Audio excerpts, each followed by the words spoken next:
Hello assalamualaikum semua, welcome back to Fit Vincent YouTube channel, di mana kita akan membahaskan tentang Marvel News, Marvel Rumors, Marvel Theory and everything about Marvel. But in this video, we are going to talk about theory berkenaan dengan Loki season yang kedua, episod yang pertama yang berjudul Ouroboros. Okay, dan before this, kalau yang mana belum lagi tonton correct plot untuk the whole episode untuk Loki season yang kedua, episod pertama tu, korang boleh check it out lah untuk video yang lepas. Tapi dalam video kali ni, aku nak borak pasal teori, sebab aku dah lama gila tak borak pasal teori.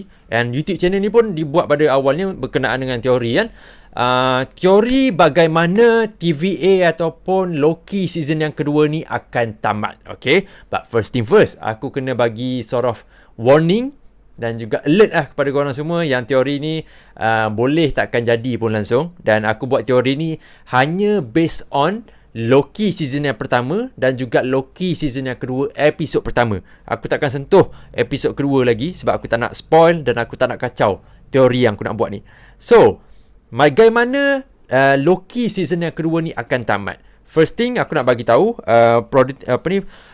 executive producer untuk Loki mengatakan Loki season yang kedua ni takkan habis dengan cliffhanging tau. Sama seperti Loki season pertama. Loki season pertama tamat dengan satu cliffhanging yang besar. Tapi ni sudah dikonfirmkan oleh executive producer untuk Loki ni mengatakan Loki season yang kedua takkan tamat dengan cliffhanging. Aku tak tahulah kok dia menipu. Orang-orang MCU ni ramai yang menipu lah, tapi orang yang paling besar menipu Andrew Garfield lah. Siap betul Mamat tu. So okay, kita just take it macam okay, betul, memang takkan ada cliffhanging. So disebabkan itu, aku telah buat dua teori. Satu teori baik, satu teori buruk, bagaimana Loki season yang kedua ni akan tamat. Okay, kita pergi kepada baik dululah. Macam mana Loki ni akan tamat. Tapi it does bukannya macam disebabkan baik tamatlah cerita multiverse, disebabkan buruk akan sambunglah multiverse. Tak, dua-dua ni akan sambung penceritaannya untuk multiverse sebab kita masih lagi berada di dalam multiverse saga. So bagaimanakah endingnya, baik kepada karakter ke, tak baik kepada karakter ke, still multiverse punya story akan berterusan. TVA akan menjadi pelibatan yang agak besar di dalam multiverse saga ni, which benda yang aku nak lah. Sebab TVA lah yang start all of this multiverse bongok-bongok ni dan sebagainya kan. Okay, kita pergi kepada teori yang baik dahululah.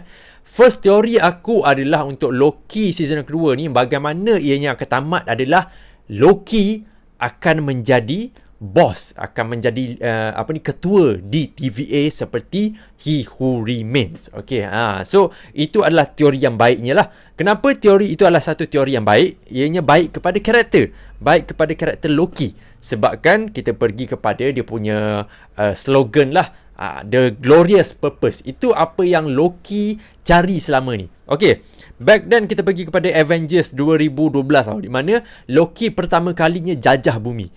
Dia jajah bumi, dia nak tawan manusia kat situ untuk sembah kepadanya, untuk ikutlah cakapnya. Tapi selepas the story progress kan, kita dapat tahu Loki ni hanyalah a servant kepada Thanos dan juga dia punya team. Apa nama team dia? Black Order ke, aku tak ingat lah kan.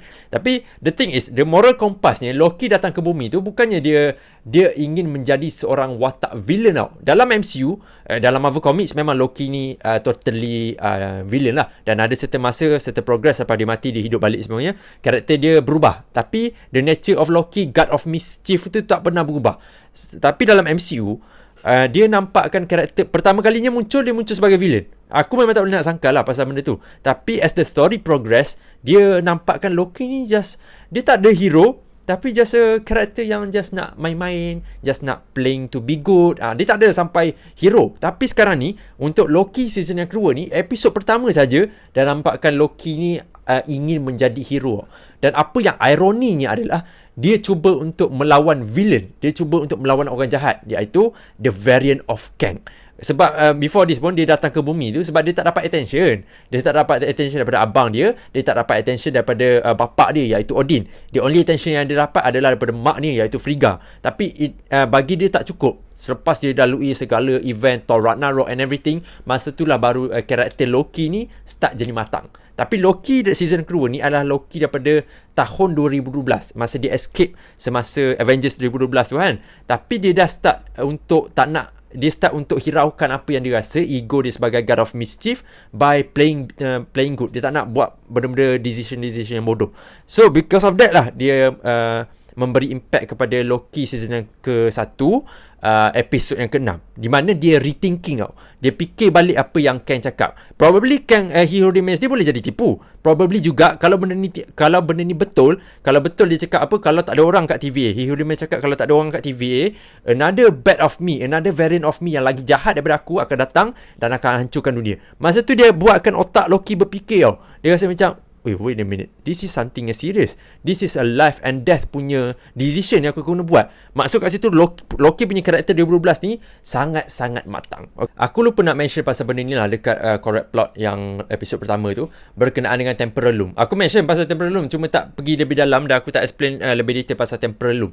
Temporal loom ni, wujudnya temporal loom, mesin kat tengah-tengah secret timeline tu, yang diciptakan, aku tak tahu adakah Obi yang menciptakan itu ataupun He Who Remains, but whatever it is, temporal loom ni tujuan dia adalah untuk menukarkan the raw timeline ataupun masa mentah berubah menjadi physical timeline. Raw timeline ni bermaksud masa yang sedang digubal. Okey, aku bagi korang satu contoh yang senang. Kita nak buat nasi goreng. Kita ada bahan utama kita iaitu nasi. Okey. Dan nasi ni kita nak ubah nasi ni jadi nasi apa? Nasi goreng ke, nasi ayam ke, nasi minyak ke, bergantung kepada bahan-bahan kita. So itu adalah apa yang berada dekat raw timeline, di mana branch timeline akan terjadi, banyak dan sebagainya, nexus event akan terjadi dekat raw timeline. Tapi dekat physical timeline itu adalah timeline yang sudah disukat, timeline yang sudah siap makanannya. Contoh macam kalau kau betul-betul decide kau nak buat nasi goreng, jadilah nasi goreng. Tapi the thing is, dekat raw timeline tu dia tak boleh nak decide timeline mana yang fix. That's why He Who Remains menciptakan temporal loom yang saiznya sedemikian untuk raw timeline itu bergerak seiring dengan physical timeline. So takkan adalah branch timeline, takkan adalah nexus event, sehingga kan kalau dalam episod pertama ni kita nampak dekat raw timeline tu, masa dekat raw timeline tu memang sangat mampat. Dia punya branch tu memang sangat banyak gila sehingga tak dapat menembusi temporal loom. Temporal loom ni lah yang akan menyukat masa kau akan selarilah daripada raw pergi ke physical timeline. Bila raw dengan physical timeline dia selari, dia parallel, maksudnya takkan adalah multiverse war, takkan adalah a variant of Kang akan muncul, which mean benda ni satu perbuatan yang sihat dan tak sihat juga pada masa yang sama. Sihat disebabkan takkan ada variant Kang dan sebagainya, multiverse war takkan terjadi. Tapi tak sihat adalah disebabkan karakter-karakter yang wujud di dalam secret timeline takkan ada free will. Maksud kau hidup berlandaskan skrip yang diberi oleh orang, iaitu He Who Remains. Benda tu yang Sylvie tentang. Tapi Loki fikir benda ni luar daripada dirinya sendiri. Tanggungjawab benda ni untuk execute keputusan macam ni, kau kena jangan letakkan diri kau dalam keputusan ni. Itu apa yang Loki fikir. Tapi kalau Sylvie, lantak pi lah, peduli apa aku, multiverse tak multiverse, janji semua orang dapat hidup berlandaskan apa yang diorang nak, bukan ikut apa yang disuruh oleh orang, iaitu He Who Remains lah. Itu, so ini adalah dua agenda dua benda yang didebatkan dalam Loki season pertama dan juga season kedua. Dia masih bawakan idea tu, tapi bagi aku masih lagi berkesan lah. Senang cerita Loki season kedua ni, kalau dia fix temporal loom, tu maksudnya secret timeline ni akan jadi lagi besar. Maksudnya bila raw timeline tu dapat muat lah untuk lalu ke temporal loom dan menjadi satu physical timeline yang besar daripada secret timeline yang kita tengok sekarang ni. But the thing is, aku rasa in upcoming episode, Loki dan juga Mobius selepas aku hampir spoil. Okay, Loki dan juga Mobius akan meminta bantuan Victor Timely untuk mencipta ataupun untuk upgradekan sikit temporal loom tu supaya the branch timeline itu akan lepas masuk ke temporal loom. Bila jadi macam tu, multiverse akan scope multiverse tu akan jadi besar sikit untuk masuk ke temporal loom. Maksudnya orang-orang yang ada free will dan sebagainya tu dibenarkan. Okay, tapi still kalau dia dah buat temporal loom tu besar, still TVA ni perlu ada sebab bila multiverse ni makin besar, the secret timeline tu makin besar, possibility ataupun probability untuk variant Kang tu muncul akan selalu ada. Okay, this is the part when Loki ataupun Loki the ruler of TVA akan memainkan peranan yang berbeza daripada He Who Remains. Apa yang dia boleh buat adalah untuk protect the timeline tu, untuk prone kan untuk melawan segala variant Kang yang ada dekat timeline. Dan tugasnya adalah tugas yang berat. Bukannya hanya menghantar Minuteman pergi berjumpa Kang. Sebab for sure Kang akan hapuskan Minuteman begitu saja. This is the part where Loki yang pernah bertempur dengan Avengers, yang pernah bertempur dengan Thanos dan sebagainya, akan memakai dia punya idea untuk menciptakan satu team. I don't know what team is it. Adakah betul sama macam multiverse team dekat dalam cerita What If, ataupun this is a different team. Team inilah mungkin ni daripada universe yang berbeza-beza ke yang Loki akan collect, untuk bila mana ada branch timeline yang akan lead kepada variant Kang muncul, dekat situlah team ini akan memainkan peranannya untuk pergi menentang dengan Kang. Sebab Kang is a different threat ya. It's a different threat, bukannya threat bodoh-bodoh yang kau boleh prune hantar ke The Void. Tak. I don't think so. Kang is the villain yang akan begitu mudah je untuk dikalahkan. So this is a part where Loki, the ruler of TVA, akan memainkan peranan. Tapi adakah the multiverse dah habis kat situ? Tak. Maksudnya ending kat sini adalah ending yang bagus kepada karakter Loki, tapi masih lagi tak bagus kepada penceritaan multiverse. Macam tu, faham tak? Maksudnya multiverse ni akan bersambung lagi. Teori yang kedua yang agak buruk sikit adalah berkenaan dengan sort of macam kehancuran TVA lah, literally. Maksudnya kira temporal loom yang Loki, Victor Timely nak ciptakan itu tak berkesan untuk Sacred Timeline. This is the part lah. Dan juga dia berkait dengan episod yang pertama lah, iaitu Ouroboros. Aku sebenarnya tak suka sangat teori ni, tapi let's just play with it lah. Okay, Ouroboros ni bermaksud seekor naga ataupun seekor ular yang memakan ekornya sendiri. Bermaksud kat situ looping lah. Present, past dengan future berlaku secara serentak. Okay, bila berlaku secara serentak, kau fikir before this Multiverse War happen tau. Dan macam mana Multiverse War tu tamat adalah dengan penciptaannya TVA, penciptaannya The Void, penciptaan kepada The Citadel at the end of the time, di mana He Who Remains yang conquer. Dan He Who Remains cakap kepada Sylvie kan, dia kata see you soon again. Bermaksud before this timeline, benda-benda ni, Multiverse War ni semua dah terjadi banyak kali. Dia tajuk, aku tak tahu berapa puluh kali Multiverse War dah jadi sebelum ni, tapi He Who Remains tu dah witness banyak kali lah benda ni. Dia sort of tahu yang benda ni akan jadinya satu looping. Maksudnya lepas contoh TVA hancur ke tak hancur ke, at the end of the Multiverse Saga ni akan berlakunya satu Big Bang. Big Bang ni apa? Big Bang ni kehancuran dan juga penciptaan semula kepada universe. Ianya berbalik juga dengan nama karakter Loki. Loki ni dia punya role not in MCU lah. Maksudnya daripada Norse mythology, Loki ni dia bermaksud kepada karakter yang akan revival dan juga resurrect. Maksudnya kematian dan juga kehidupannya kembali adalah kaitan dengan Loki ni. Dan kalau kau perasan dekat cerita Loki dalam Loki MCU pun, dia setiap kali dia pergi mana-mana je, mesti tempat tu akan hancur. Tapi bila hancurnya satu benda, akannya hidup satu perkara yang baru. Tapi dia berbalik kepada looping lah. Kenapa aku cakap teori ini macam teori yang agak buruk? Disebabkan, okay, bayangkan apa yang kita tonton sekarang ni dalam Multiverse Saga is a repetitive story di masa silam yang kita tak dapat witness. This is the time untuk kita witness. Aku tak tahu untuk berapa kali, aku tak tahu. Tapi kita dapat witness benda ni. Tapi bayangkan, contoh Multiverse Saga ni habis nanti kat Secret Wars dengan satu Big Bang, satu letupan yang besar. So akan ada restart of the universe. Dia rasa macam, okay. So bila Big Bang terjadi, universe yang baru akan tercipta. So kita akan lalui perjalanan tu kembali. Kita akan tengok Loki, kita akan tengok Avengers berkumpul. Benda tu akan berlaku secara looping tau. Looping tanpa berhenti. So aku rasa macam, takkan kalau dia buat macam ni, benda ni akan jadi satu idea yang tak fresh tau. Dan juga dia boleh jadi satu pengakhiran kepada universe MCU.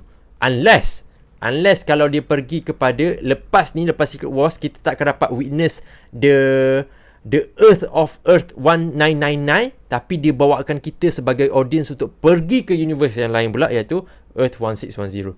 Bagaimana Spider-Man jadi Spider-Man, dekat situ pun Spider-Man baru, karakter baru. Aku tak tahulah. Benda ni dia macam tak masuk akal sikit lah kan. But itu adalah satu cara yang bagus kalau dia betul-betul nak nak tekankan cerita pasal Ouroboros ni, ataupun the looping, time loop tu. Sebab dekat Marvel Entertainment pun dia banyak reveal pasal time looping. Maksudnya masa yang berulang-berulang kan. Tapi aku mengharapkan for this theory untuk dia succeed.